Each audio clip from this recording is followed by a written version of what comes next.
जय श्री राम। जय श्री राम। जय श्री राम आप सभी को। जय श्री राम। आज हमारे साथ मनीष भैया भी हैं जो मेरा छोटा सा इंटरव्यू ले रहे हैं और हम आज कुछ रहस्यमय बातें कर रहे हैं और हम चाहते हैं कि ये बातें आपके साथ भी शेयर करें, इसलिए ये छोटा सा वीडियो रिकॉर्ड कर रहे हैं। थैंक यू मनीष भैया। तो मैं ये पूछना चाह रहा था कि आज के युग में लोग श्री राम को मानते हैं, कृष्ण जी को मानते हैं, इस तरह। तो मैंने इससे सुना है कि रावण को भी लोग ज़्यादा मानने लगे हैं जी हर जगह। जी। ऐसा क्यों? दूसरों के बारे में मैं आपको क्या ही कहूँ कि मैं खुद रावण भक्त थी। अभी मैं आपको बड़ी एंजल जैसी और बड़ी राम भक्त लगती हूँ, लेकिन ऐसा नहीं था। मैं खुद रावण से बहुत ज़्यादा इन्फ्लुएंस हो गई थी। बचपन में जब रामानंद सागर जी की रामायण देखते थे तो राम जी बड़े अच्छे लगते थे, राम भक्त थी मैं। लेकिन जब बड़ी हुई, जब मैं गांव से सिटी में आई, तो यहाँ मतलब इंटरनेट में आप जाते हो तो इंटरनेट पे मैंने कई लेख पढ़े जो फेमिनिज्म के ऊपर थे और जो राम जी को एज ए एंटी फेमिनिज्म मतलब तुम नारी विरोधी सोच वाले और सीता मैया को छोड़ दिया। और वो सवाल तो मेरे मन में भी था कि आपने इतना सब करने के बाद सीता मैया को क्यों छोड़ा। तो मेरे भी दिल में थोड़ा मतलब आक्रोश था। नहीं, तो रावण तो इतने क्रूर थे, ये तो मैं शुरू में रामानंद जी सागर की रामायण आती थी, जी जी उसमें बताते थे। जी। तो फिर भी रावण को क्यों मानते हैं लोग? जी, तो वही मतलब क्या होता है ना कि आप इन्फ्लुएंस हो जाते हो कि जो सोशल मीडिया होता है, बॉलीवुड मूवीज ऐसी काफ़ी सारी आई जिसने रावण को एज अ गुड लाइट, मतलब क्या होता है कि रावण के लिए ना इतना ब्रेन वॉश किया गया कि मतलब वो अच्छा था। एक नैरेटिव ये है कि वो बहुत बड़े शिव भक्त थे, शिव योगी थे। रावण महातपस्वी थे, वो पंडित थे और उन्होंने अपनी बहन शूर्पणखा का वो लेने के लिए, बदला लेने के लिए सीता हरण किया था। तो मेरे दिमाग में ये सब बातें चल रही थी और अचानक एक दिन मुझे गुरुजी का, ईशान महेश जी का यूट्यूब पे एक वीडियो दिखा जिसमें टाइटल था शूर्पणखा के राम। मुझे ना मतलब बिन मांगे मोती मिले टाइप होता है। मुझे लगा कि ये गुरुजी अच्छे हैं, ये भी शूर्पणखा को सपोर्ट कर रहे हैं। मतलब मेरी जो एक गलत सोच थी, एक गलत इंटेंशन था मेरा कि मतलब मुझे लगा गुरुजी शूर्पणखा के सपोर्ट में लिखे हैं। तो जो ये उपन्यास है बिन राम सब सुन, ये मेरा पहला उपन्यास था गुरुजी का रघुवंश नाथम सीरीज में से, जो मैंने पढ़ना शुरू किया। और मेरा इंटेंशन था कि मैं शूर्पणखा को समझूंगी, क्योंकि आप कवर पे भी देख सकते हैं कि शूर्पणखा और सीता माँ साथ में है। तो मुझे लगा कि शायद ये शूर्पणखा, क्योंकि इसका टाइटल पहले शूर्पणखा के राम था, तो मैं सोची कि शूर्पणखा के बारे में कुछ अच्छा लिखा होगा। और जब मैंने इसको पढ़ना शुरू किया तो हाँ, शुरू में तो मुझे भी ऐसा ही लगा कि हाँ, शूर्पणखा का पास्ट कितना भयानक था, वो क्यों राक्षसी बनी, वो तो अच्छी वाली राजकुमारी थी। मतलब उसके लिए करुणा, दया, कंपैशन, वो सारे भाव जागृत हुए। लेकिन उसके बाद जब मैं रावण का एक क्रूर रूप देखी इन उपन्यासों में जो दिखाया गया कि रावण ने सीता हरण कैसे किया और रावण की सोच कैसी थी, इन उपन्यासों में बताया गया कि रावण ने अपने ही शूर्पणखा के पति की हत्या कर दी थी। उसको भरपाई करने के लिए, मुआवजे के तौर पे उसको मतलब बोल दिया था कि जाओ, पूरा दंडकारण्य वन तुम्हारा है, जो करना है वो करो बोल के। तो वो और फिर शूर्पणखा उसी वासना में डूबती गई। तो मतलब ये साइकोलॉजिकली आपको एक डार्क जोन में लेकर जाता है। पहले आपको सिंपैथी लगती है, देन जैसे जैसे आप डार्कनेस में जाते हो ना, तो आपको लगता है कि नहीं, ये बहुत गंदा है। मतलब आपको डिस्गस्ट फील होता है कि आपको शूर्पणखा के रूप में ना आपको अपने अवचेतन मन की जो भी घटनाएं होती हैं, जो भी बुरे विचार होते हैं, गलत इंटेंशन होते हैं, कुछ भी नेगेटिव सोच होती है, उस पर प्रकाश मिलना शुरू हो जाता है। आपको लगता है कि नहीं, मुझे तो शूर्पणखा नहीं बनना, मैं सीता माँ जैसी ही बनने की कोशिश करूंगी। और इसमें जटायु जी का जो जटायु का प्रसंग है वो इतनी संवेदनशीलता से बताया गया कि तब आपको लगेगा कि ये रावण इतना क्रूर कैसे हो सकता है। और अकेले जटायु जी ने रावण को धूल चटाई थी, वो बड़ी सुंदरता से लिखा गया। तो इसमें रावण का बहुत क्रूर चेहरा, मैंने रावण के क्रूर चेहरे की पहली झलक देखी है, तब मैं ये प्रसंग पढ़ के बहुत रोई थी, बहुत ज़्यादा रोना आया मुझे। एक और फिर खड़ा हो जाता है, जैसे आपने बताया था कि शूर्पणखा से बदला लेने के लिए रावण क्रूर बना, जी तो इससे पहले क्या रावण क्रूर नहीं था? हाँ, इसी उपन्यास में मुझे पता चला कि रावण ने ही अपनी बहन के पति की हत्या की थी। तो वो क्रूरता ही है ना कि आप अपनी बहन को विधवा कर देते हैं। तो वो रावण का एक बहुत ही डरावना चेहरा मुझे दिखाई दिया इस उपन्यास में कि वो कोई इंसान कितना क्रूर हो सकता है जो अपने घमंड के लिए अपनी बहन को विधवा बना दे। और इसलिए वो शूर्पणखा का बदला था लंका दहन, क्योंकि शूर्पणखा चाहती थी कि मैं मतलब रावण को सबक सिखाऊंगी। उसके मन में एक छुपी हुई भावना ये भी थी। तो काफी सारे रहस्य हैं, मैं अब आपको ये वीडियो में क्या ही बताऊं। जब वो तो सही है, लेकिन इसमें महान पंडित कैसे था भाई ये? जब मैंने आगे आगे और उपन्यास पढ़ने शुरू किए, जैसे इसके बाद C.S. उदिलाइन जो 9वां खंड है, इस क्वेश्चन का आपका कहने का मतलब है जो उपन्यास आपने पढ़े हैं उनसे पहले का जो रावण था वो कुछ अलग था, वो क्रूर, ऐसा था कि वो क्रूर नहीं था। यहाँ बॉलीवुड में किसी भी स्टार को ले लीजिए तो ऐसा रहता है ना कि एक बैड इमेज है लेकिन वो अच्छे के लिए है। जैसे रॉबिन हुड था कि वो चोरी करके लेकिन गरीबों में बांटता है, वो चोर है लेकिन वो आदिवासियों का मसीहा है। ऐसी मतलब एक ऐसी ग्रे इमेज थी रावण की कि ठीक है उसने बुरा किया लेकिन उसने इंसाफ किया, मतलब अपनी बहन के लिए किया। लेकिन ये उपन्यास पढ़ने के बाद आपको लगेगा कि ये रावण कितना बड़ा झूठा और कितना स्वार्थी है, जो अपने घमंड के लिए अपनी बहन के पति को मार देता है और उसके बाद इतना झूठ बोलता है वो। मतलब सीता माँ का हरण करने के लिए भी उसने कितने कुचक्र रचे। तो जैसे जैसे अब उपन्यास में आगे बढ़ती जाती है कहानी, C.S. बिनराम सब सुन के बाद मेरे से बिल्कुल भी वेट नहीं हुआ। फिर मैंने नेक्स्ट उपन्यास ये पढ़ा C.S. उदिलाइन। तो उसमें जब हनुमान जी, ये पूरा सुंदरकांड पे आधारित है, लेकिन ये सुंदरकांड के ऐसे रहस्य खोलता है जो आप इमेजिन भी नहीं कर सकते कि ऐसा भी हुआ होगा। मतलब आपको लगता है कि हनुमान जी आपके साथी, और हनुमान जी की दृष्टि से जब आप रावण को देखते हैं तो आपको लगता है कि इससे क्रूर, इससे डार्क तो कुछ हो ही नहीं सकता। विवरण इसमें दिया है एंड रावण की कुचक्र, रावण ने किस क्रूरता से हनुमान जी को प्रताड़ित किया। और जब हनुमान जी उन्हें उपदेश भी दे रहे हैं तो रावण अपनी ही जिद में है, और रावण ने किस तरह पूंछ जलाई हनुमान जी की। काफी वो तो हमने भी सुन रखा है। जी, लेकिन हमने सुना है, लेकिन इसमें बड़ी गहराई से दर्शाया गया कि तब पूंछ जलने के टाइम हनुमान जी के मन में क्या चल रहा था, कैसा महसूस हो रहा था।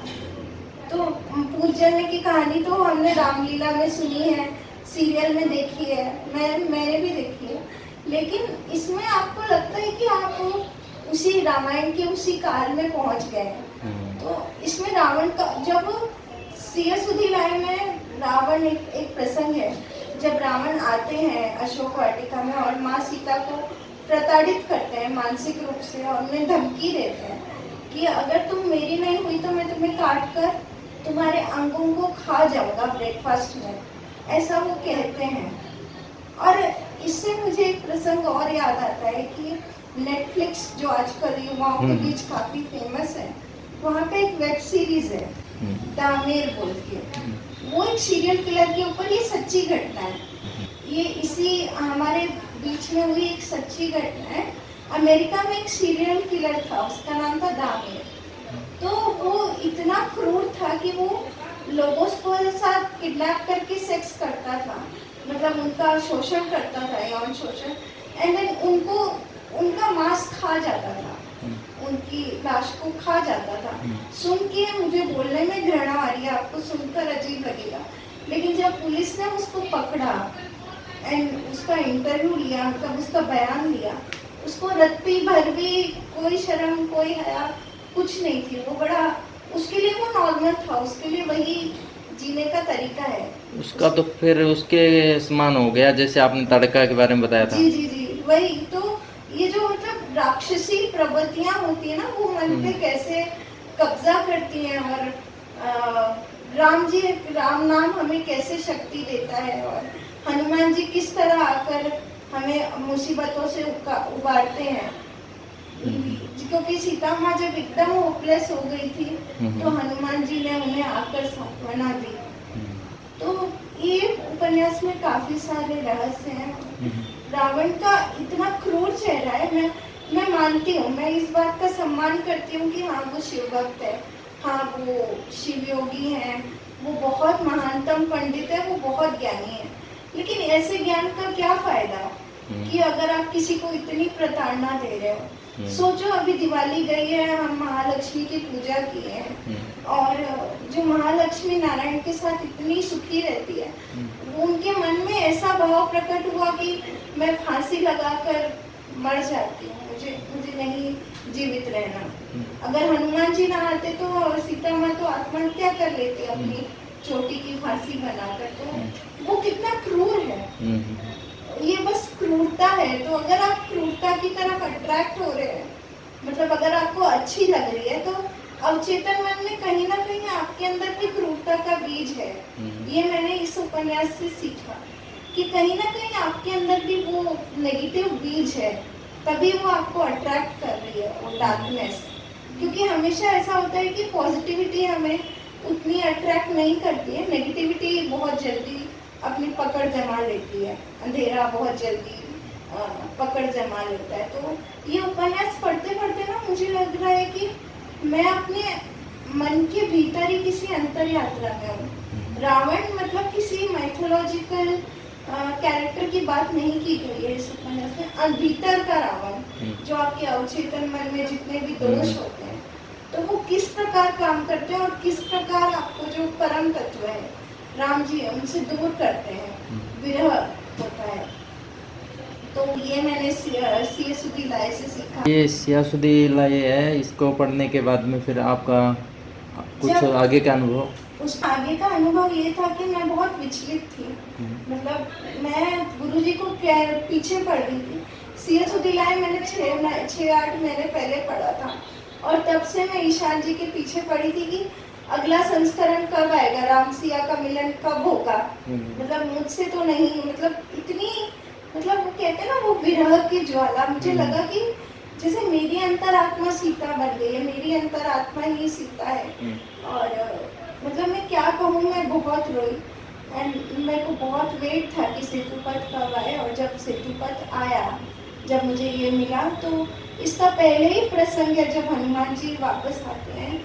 आप इमेजिन नहीं कर सकते कि हमें हमेशा ऐसा लगता है कि हनुमान जी सारे संकट दूर कर लेते हैं, और जब हम डिप्रेस होते हैं तब हम हनुमान जी का नाम लेते हैं। और इसमें हनुमान जी छोटे बच्चे की तरह फूट फूट कर रो रो कर राम जी को सीता माँ की व्यथा बताए। और जब मैं अभी आपको बोल रही हूँ, मेरे आंखों में आंसू आ रहे हैं, और शरीर में कंपन हो रहा है, और गूज़बम्प्स आ रहे हैं, मैं भावुक हो रही हूँ। मतलब जब वो हनुमान जी का रोना, वो एक सीन है ना, मैं स्पीचलेस हूँ, शब्दों में नहीं कह सकती। वो रावण की एक एक क्रूरता का जो वर्णन करते हैं ना श्री राम के सामने, तो आपको लगता है कि क्यों मेरे प्रभु को इतना कष्ट है। वो जो एक भक्त के मन की पीड़ा होती है ना, जो संसार में अपने अहंकार या जो भी उसके दोष हैं उसके कारण अपने प्रभु से दूर हुआ है, तो वो जो एक पीड़ा होती है ना, वो बहुत गहराई से सेतुपथ में बताई गई है। तो बहुत सारे प्रसंग है सेतुपथ में जो रावण की क्रूरता को दर्शाते हैं, और राम जी का रिस्पॉन्स भी दर्शाते हैं। इसमें और एक प्रसंग है कि लंका दहन होने के बाद, लंका दहन हो गया, पूरी तरह जल गई थी लंका। रावण का बहुत नुकसान हुआ, लेकिन फिर रावण ने पब्लिसिटी का सहारा लिया। मतलब उसका जो तंत्र था, गुप्तचर तंत्र, जो मतलब पब्लिसिटी का जो उसका पूरा सिस्टम था, उसने ऐसा प्रचार किया कराया कि लंका को तो कुछ हुआ ही नहीं। बस ऐसे जंगल से कोई वानर आ गया था, दिया वगैरह गिर गया और छोटा सा एक्सीडेंट हुआ, कुछ नहीं हुआ, और रातों रात उसने सब कुछ हाइड कर दिया। हाँ, लंका को रिपेयर करा दिया। और वो झूठ का इतनी दृढ़ता से प्रचार किया कि किसी को लगा ही नहीं कि लंका में कुछ हुआ। उसके मन के भीतर भय था हनुमान जी का, लेकिन उसने प्रचार ऐसा किया। और ये आजकल हम वर्तमान युग में भी देखते हैं कि कोई भी जैसे पॉलिटिशियन होते हैं या जो भी होते हैं, क्रिमिनल्स, उनकी भी अगर आप पॉजिटिव पब्लिसिटी करो, जैसे मैंने पहले कहा कि मैं इन्फ्लुएंस हुई थी क्योंकि मैंने सुना कि बॉलीवुड मूवीज में रावण को अच्छा दिखाते हैं, मतलब एक ग्रे शेड दिखाते हैं, तो ये उसने ऐसा प्रचार करवाया, तो वो नेगेटिविटी को उसने छुपा लिया और उसने बताया कि हमारे ऊपर आक्रमण हुआ, खुद को विक्टिम बताया। रावण की पूजा वैसे होती कहाँ कहाँ पे है?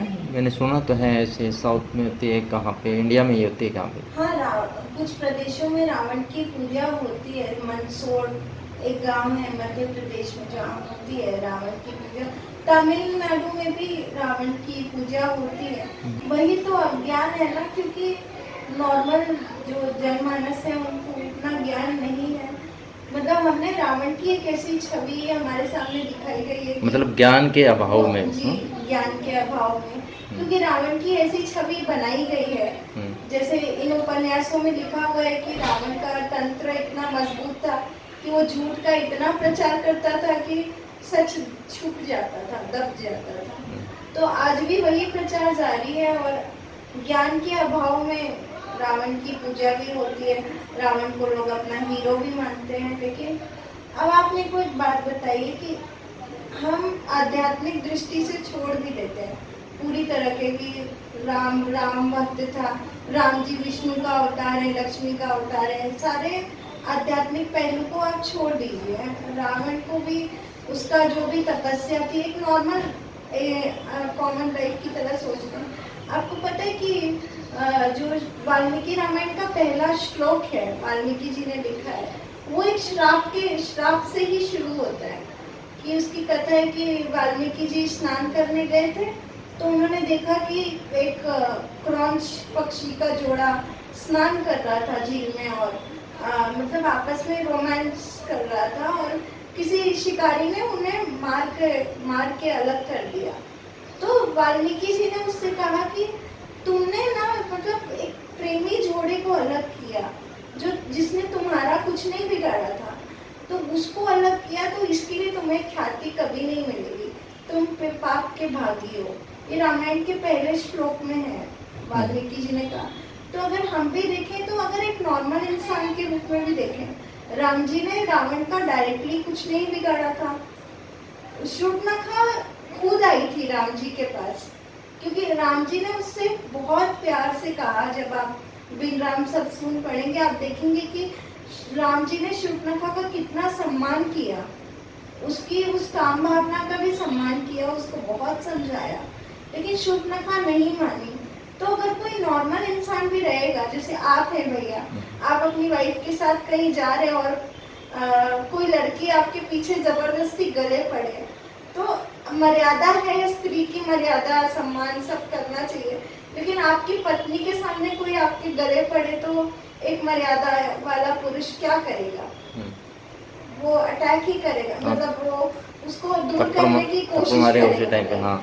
एंड देन अगर आपने उसको रिजेक्ट किया, फिर भी वो चाकू निकाल के आपकी पत्नी पे वार करना चाहे, तो आप उसको थप्पड़ ही मारेंगे ना, सेल्फ डिफेंस। हाँ भाई। तो वो मतलब झगड़ा बढ़ेगा। ऐसा नहीं था कि वो जाके शूर्पणखा को तुमने मुझे देखा तो मैं इसलिए तुम्हें पनिश कर रहा हूँ, ऐसा नहीं था, वो सेल्फ डिफेंस था। क्योंकि लक्ष्मण भैया माँ सीता को माँ के रूप में देखते थे। किसी बेटे के सामने उसकी माँ पे हो तो बेटा तो क्रोधित होगा ही। तो वो था। उसके बाद रावण ने शूर्पणखा ने ये बताया कि मैंने तो सीता को तुम्हारे लिए लाना चाहती थी, इसलिए राम ने मुझे मारा। ये झूठ भी उसने बोला। वहाँ आकर के उसने हाँ, झूठ बोल दिया। उसने ये झूठ बोला कि सीता सेम इतनी वैसे ही सुंदर जैसे है। दुर्योधन ने बोला था जी जी कि उनको, धृतराष्ट्र को, जी जी जी कि आपकी जो वधु है जी उसने ये बोल दिया कि अंधे का पुत्र अंधा। जी जी और जी हालांकि वो बात उन्होंने बोली नहीं थी। जी जी जी वो हमें कृष्ण एक रहस्य हाँ हाँ, भीम में ने बोली थी वो। लिखी है। जी हाँ मुझे कृष्ण चाहिए, उपन्यास में हमें इसका मिलता है हाँ, वर्णन। वो तो मैंने पढ़ा है, उसमें सुना। तो आप देखिए कि ठीक है, आपकी बहन आपके पास आ रही है कि मेरे ऊपर अटैक हुआ, तो आप क्या करोगे? आप जिसने अटैक किया, चलो ये भी मान लेते हैं कि रावण अपनी बहन से बहुत प्यार करता था और उसकी इज्जत के कारण उसने अटैक किया। तो अगर आपकी बहन पे, जैसे आप मुझे बहन बोलते हैं, तो अब मेरे ऊपर कोई अटैक करे अभी आके, तो आप क्या करेंगे? आप उस पे अटैक करेंगे ना हाँ, डायरेक्टली। बर्दाश्त नहीं होगा। उस पे जाके अगर ठीक है, लक्ष्मण ने काटी थी शूर्पणखा की नाक, तो रावण को चाहिए था कि वो जाके लक्ष्मण भैया से लड़े कि तुम्हारी हिम्मत कैसे हुई। लेकिन उसके अंदर काम वासना है। जब सीताहरण आप पढ़ेंगे तो आपको पढ़ के लज्जा आएगी, खुद के ऊपर लज्जा आएगी कि ये रावण के मन में कितने, मतलब आप कहें कि जो बुरे से बुरा रेपिस्ट होता है ना, मतलब जो स्त्री को एक ऐसे मांस के टुकड़े की तरह जैसे भूखा कुत्ता देखता है, वो सीता मैया को वैसे देख रहा था। उतनी काम पूर्ण काम में अंधा था वो। एंड देन तो आपने क्या किया? आपकी बहन का किसी ने डिसरिस्पेक्ट की, तो उसके लिए आप जाके किसी की अब्सेंस में किसी की पत्नी का किडनैप पूरा प्लान कर रहे हो। एक निरी, मतलब आप अध्यात्म का तो छोड़ ही दीजिए पक्ष, एक किसी की पत्नी को उठा के आप ला रहे हो। हम रावण को अगर आज आइडलाइज कर रहे हैं, मतलब हीरो बना रहे हैं, तो क्या आज समाज बर्दाश्त करेगा कि किसी की मतलब बहन पे अटैक किया किसी ने और वो उसकी पत्नी को जबरदस्ती अपने घर लाके अपनी पत्नी बना ले? ऐसा होगा नहीं, क्या? समाज कोई एक्सेप्ट एक्सेप्ट नहीं होगा करेगा। आज के नहीं, समाज नहीं। में? तो सतयुग था, त्रेता युग था, जब चेतना और ज्यादा शुद्ध थी और राम मर्यादा पुरुषोत्तम थे। तो उनका कर्तव्य था ना कि, और इसमें आपको ये उपन्यास पढ़ के धीरे धीरे सारे सवालों के जवाब मिल जाएंगे कि हनुमान जी सीता माँ को वापस क्यों नहीं लाए, अगर राम जी को ही क्यों जाना था, सीता माँ की जिंदगी कैसी थी वहाँ पे अशोक वाटिका में, उनके मन में क्या चल रहा था, यहाँ तक कि उन्होंने कौन कौन सी गूढ़ साधनाएं की थी, ध्यान साधनाएं, ये रहस्य भी आपको इन उपन्यासों में मिलेंगे। तो अब आगे मैं क्या ही कहूँ कि उनको अगर हम आइडलाइज मतलब हीरो बना रहे हैं, तो मतलब कहीं ना कहीं हम उस नेगेटिविटी को बढ़ावा दे रहे हैं समाज में। तो हाँ ठीक है, वो शिव भक्त है, लेकिन भक्ति ऐसी कैसी ऑब्सेशन है ये कि वो शिव जी को भी छीन कर लाना चाहता था, वो बंदी बनाना चाहता था। तो ये कैसी शिव भक्ति है? अगर आप कहें कि नहीं रावण ने शिव तांडव स्तोत्रम लिखा था तो वो महान है, तो आजकल कितने म्यूजिशियन हैं, बॉलीवुड के कितने एक्टर हैं जो कितने अच्छी एक्टिंग करते हैं, कितना अच्छा गाना लिखते हैं, बट अगर उन पे कोई सेक्सुअल एलिगेशन लगे, रेप का आरोप लगे, तो समाज क्या उसको बॉयकॉट नहीं करेगा? ट्विटर पे करेगा, श्योर करेगा। ट्विटर पे ट्रेंडिंग हो जाता है, इसको बॉयकॉट करो, उसको बॉयकॉट करो। तो जब हम एक नॉर्मल बॉलीवुड एक्टर को नहीं बर्दाश्त कर सकते, तो हम एक राक्षस को कैसे सम्मान दे सकते हैं? वही तो फिर हुआ ना कि ज्ञान के अभाव में। जी, तो वो सब ज्ञान के अभाव के कारण ये सारी चीजें हो रही हैं। मैं वीडियो में अंत में यही कहना चाहूंगी कि आप एक बार जरूर इन उपन्यासों का अध्ययन कीजिए।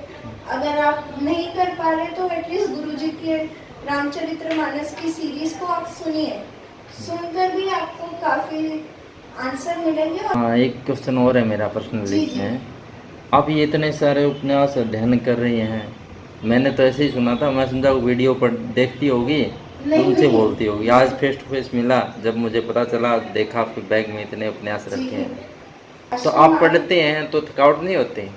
नहीं, मुझे थकावट नहीं होती। मैं जब मेरे पास पहली बार आया था बिलराम सत्संग, मैं 3 दिन उसको पढ़ने में इतना मगन हो गई थी कि मेरे को पानी पीना याद नहीं। ये अच्छा। सत्य घटनाएं हैं। हम्म। और आपको थकान नहीं होती, आपको ऊर्जा का मतलब एक ऊर्जा अनुभव होती कि जैसे आपके पैर के अंगूठे से कोई ऊर्जा का एक लहर है जो ऊपर की तरफ बढ़ रही है और आपके तरफ एक चारों तरफ ना एक ऊर्जा का एक कवच बन जाता है। तो फिर आपको कोई नेगेटिविटी फील नहीं होती और आपको लगता है कि बस और पढ़ो और पढ़ो। कभी कभी ऐसा होता है आश्रम में लाइट जल्दी बंद हो जाती है, मैं फ्लैश लाइट जला के भी रात में पढ़ के सोती हूँ। तो इन उपन्यास को पढ़ने से आपको एनर्जी मिलती है, व्यय नहीं होती, क्योंकि आपका जो वो मैं होता है ना, कर्ता भाव की मैं हूँ, वो भावना ही खत्म हो जाती है जब आप इसको बहुत डीप में पढ़ते हैं। तो मैं जब घर से आश्रम आ रही थी तो मेरी बहन ने मेरे लिए सारे कपड़े पैक कर रहे थे, तो वो कह रही थी कि तुम क्या हो, मतलब कपड़ों से ज्यादा, मेरे घर में सब हंस रहे थे, कपड़ों से ज्यादा तुम्हारी किताबें हैं। हाँ, ये मैं पूछने वाला था। आपने देखा होगा क्योंकि मेरे अलमारी में अभी जगह नहीं हाँ, वही है। बोल रहा हूँ, अभी तो मैं वही इसलिए पूछने वाला था। ये पूरा बैग भर के मैंने कपड़े लाए थे और बाकी सिर्फ मेरे जो जहाँ पे दो कपड़े जोड़ी कुछ और कपड़े होने हैं। चाहिए, वहाँ पे बैग खोल के देख रहा हूँ आपके उपन्यास रखे निकले हैं। जी, मतलब 2 जोड़ी कपड़े थे मेरे, एक टी शर्ट और गाउन वगैरह, जो हॉस्पिटल गाउन हमेशा रहता है। हम हमेशा रहता है कि कपड़े पहनकर मैं बाहरी क्या करूं, कपड़े तो बस तन ढकने के लिए है ना।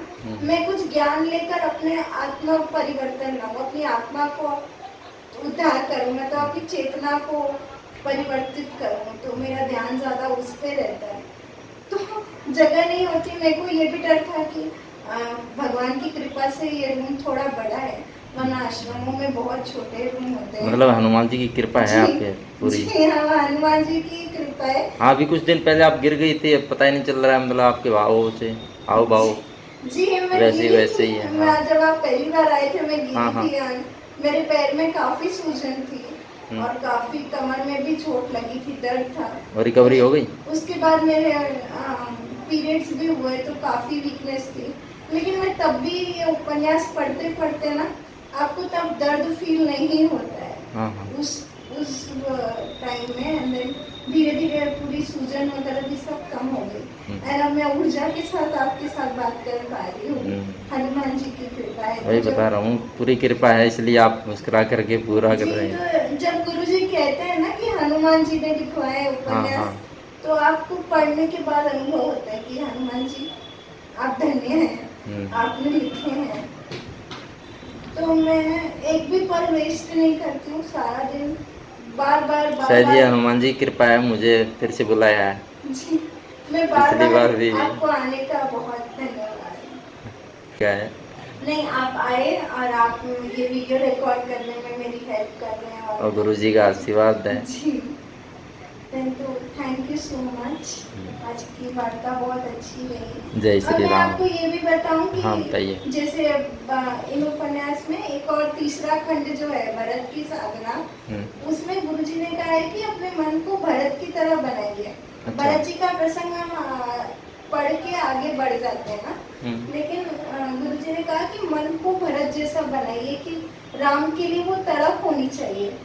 तो मैंने जब अभी आपने देखा आप आए तो मैं रामायण पढ़ रही थी, मेरे टेबल पे था आनंद रामायण, तो मैं बहुत टाइम से पढ़ना चाह रही थी, लेकिन कुछ ना कुछ परिस्थिति ऐसी हो रही थी कि मैं ऑर्डर भी करती थी, एंड टाइम पे कैंसिल हो जाता था कि स्टॉक में नहीं है। तो मैंने भरत भैया का उपन्यास पढ़ा, मेरे मन में इच्छा थी रामायण पढ़ने की, आनंद रामायण, और जिस दिन मैं भरत भैया का उपन्यास पढ़ रही थी 3 दिन के अंदर मेरे को डिलीवर हो गया रामायण बनारस से 3 दिन में।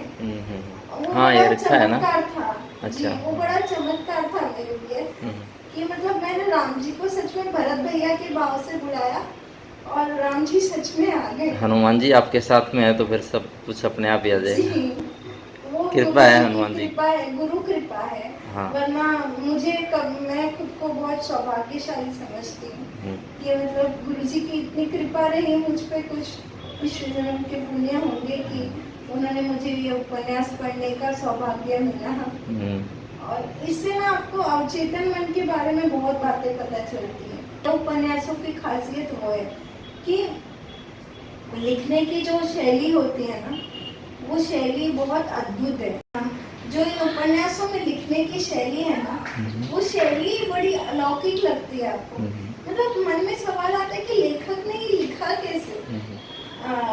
मतलब जैसे हमने सुना है ना कि महाभारत की रचना के टाइम व्यास जी बोल रहे थे और गणेश जी लिख रहे थे। या हमने कई बार ऐसे सुना है कि ध्यान में जो भी होता है अनुभूतियाँ, बड़े बड़े संत ऐसे लिखते हैं। मतलब अपने आप लिखते जाते हैं, आप एक माध्यम बन जाते हैं। तो जब आप पढ़ते भी हैं, जैसे ये उपन्यास में पढ़ती हूँ, मुझे लगता है कि मैं हूँ ही नहीं। मतलब शरीर का बोध कम हो जाता है। जो एक आत्मबोध रहता है ना कि मैं शरीर हूँ, वो बोध भी कम हो जाता है बहुत।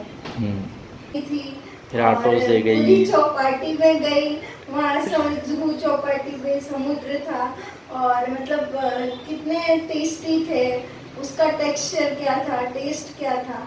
तो आपको लगेगा कि आप भी जुहू चौपाटी में और आपको भूख लगना शुरू हो जाएगी अगर मैं आपको उतने विस्तार में बताऊं तो ये उतने विस्तार से, उतनी गहराई से लिखे गए उपन्यास हैं, इसलिए ये खास है। मैंने देखा है, जैसे मैंने और देखे हैं गुरुजी, अभी कितने भी गुरुजी वो पॉलिटिक्स की ज़्यादा बातें करते हैं। जी, जी, जी। लेकिन ईशान जी के मुख से आज तक मैंने पॉलिटिक्स के बारे में नहीं सुना। मेरा ये कहना है जैसे कि हर कोई गुरु जो होते हैं वो आज की जो पॉलिटिक्स है, राजनीति है, कोई नेता का नाम लेगा, कोई किसी का, कोई धर्म का, कोई किसी का, तो मैं कोई वही मुस्लिम का। बताने जा रही थी कि हाँ। भरत की साधना में एक छोटा सा प्रसंग है कि कैकई और भरत भैया के बीच का संवाद होता है। जब वो कैकई मैया को डांट रहे होते हैं तो भरत भैया कहते हैं कि राजनीति भ्रष्टाचार का पोषण करने के लिए नहीं होती।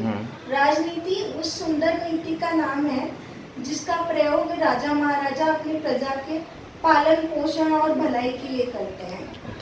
तो ये इसमें बताया गया क्या? जी, ये भरत की साधना उपन्यास में ये बात भरत भैया ने कही है और जिस तरह से गुरुजी ने लिखी है। और गुरुजी भी हमेशा इसी बात पर जोर देते हैं कि अभी भी उनका एक रिसेंट वीडियो आया है परीक्षा उपन्यास के ऊपर, अभी उनका एक रिसेंट वीडियो भी आया, उसमें भी उन्होंने यही कहा कि पॉलिटिशियंस अगर सब कुछ भुला कर ना तन मन से जन सेवा में लग जाए तो वो ईश्वर बन जाए। उनके मुख पे ना संत से ज्यादा तेज हो। तो ये मतलब हाँ, पॉलिटिशियन आजकल गुरु भी जाते हैं पॉलिटिक्स में और आपको फिर थोड़ा मोह भंग हो जाता है कि क्या आध्यात्मिक होके पॉलिटिक्स में जा रहे हो। लेकिन पॉलिटिक्स भी आध्यात्म का एक हिस्सा है। जैसे कि भरत भैया ने कहा कि वो राजाओं की सुंदर नीति है। अभी क्या है ना कि भ्रष्टाचार इतना ज्यादा हो गया है, आप राजनीति में कहें, आध्यात्म जगत में कहें, हर जगह इतना करप्शन है कि आपको भरोसा नहीं होता है कि मतलब भगवान किधर है, मतलब क्या है ये सब। तो मेरा मन जब बहुत विचलित होता है, मैं कोई ना कोई उपन्यास हनुमान जी की प्रेरणा से लेके बैठ जाती, तो मेरा मन भटकता नहीं है। जब भी विचलित होता है, मैं या तो अगर मैं ऐसी हालत में हूँ कि मैं नहीं पढ़ पा रही, जैसे रात का टाइम है, लाइट बंद है या कुछ और है, मैं कसरत करा रही, तो मैं ऑडियो चला के रख देती हूँ। तो मतलब मन को सार ये रहा कि मन को भटकना नहीं है, आप कंटिन्यू रहते हैं। जी, मतलब वो एकाग्रता होनी चाहिए, तभी आपके रहस्य खुलेंगे अंतर जगत के। एक एकाग्रता से आपको पढ़ना पड़ेगा इन उपन्यासों को। जब मेरा पहला उपन्यास था तो गुरुजी ने बस इतना ही कहा था कि रात को सोते समय सिर्फ 10 मिनट के लिए पढ़ना, लेकिन मेरे तो हाथ में आया तो मिनट क्या, घंटे क्या, दिन क्या, समय रुक गए। तो ऐसा जादू है इस उपन्यास में। जय श्री राम। जय श्री राम।